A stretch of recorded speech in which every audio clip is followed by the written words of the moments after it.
what they're talking about is that I'm now partnered up with a joint venture group out of San Francisco.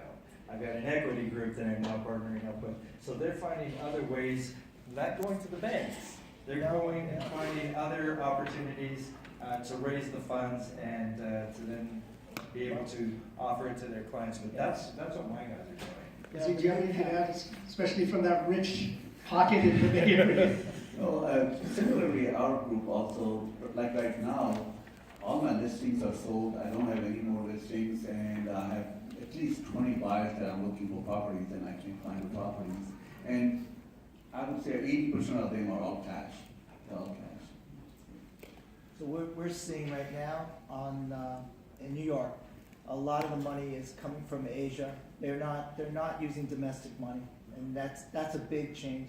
There's a lot of money coming out of China, a lot of money coming out of a lot of money is coming out of Korea now, and Japan. I was very surprised to see Japan. A lot of pension companies are coming into the business because they're seeing opportunities and because they have negative cost of money. So it's like you put $1 in, you're going to get back 75 cents in Japan. So you might as well put the money out, and we're seeing that. We're seeing some money is going toward core assets, the trophy properties, and we're seeing that the big banks are willing to loan on that. So we're opening an office in Hong Kong in order to chase after the money. That's what the trend is. And you're seeing, actually, Julie just came back from Korea to talk to money people in Korea, and they're telling the same thing, that they're bringing money to the United States. So, And let me go into this because all deals are not the same.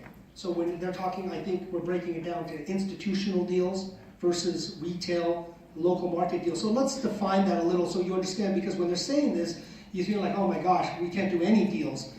John, you know what I mean? That's not true. That's not true. So let's kind of define what deals you're talking about so people understand. I know this development, institutional syndication versus maybe deals under $10 million, $5 million is different, a different animal. So John, can you go on what deals you're talking about and the financing? And I'll try not to make it even more confusing because there's actually a lot of layers to it, especially from the debt perspective, that each property type performs a little differently and has different risks.